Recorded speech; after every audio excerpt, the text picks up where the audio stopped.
नागपूरच्या civil lines परिसरात उच्च न्यायालयाच्या न्यायाधीश न्यायमूर्ती अनिल किलोर यांच्या शासकीय निवासस्थानी विषारी नाग आढळल्यानं एकच खळबळ उडाली।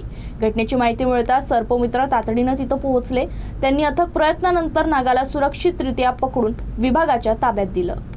नागपुरातील सिव्हिल लाईन्स येथील स्नेह बंगला परिसरात कार्यरत कर्मचाऱ्यांनी बंगल्याच्या मागील भागात साप दिसल्याची माहिती पोलीस कंट्रोल रूमला दिली।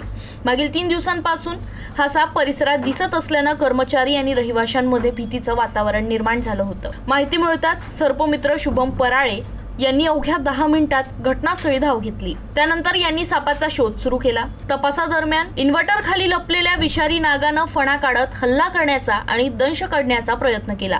मात्र सर्पमित्रानं संयम दाखवत बचाव मोहीम सुरू ठेवली आणि अखेर नागाला सुरक्षितरित्या पकडण्यात यश मिळवलं।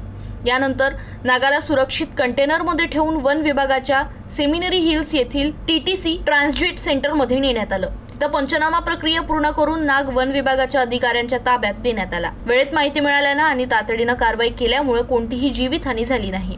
वन विभागानं नागरिकांना आवाहन केलं आहे की साप दिसल्यास स्वतः पकडण्याचा प्रयत्न करू नये, त्याऐवजी प्रशिक्षित सर्पमित्र किंवा वन विभागाशी त्वरित संपर्क साधावा।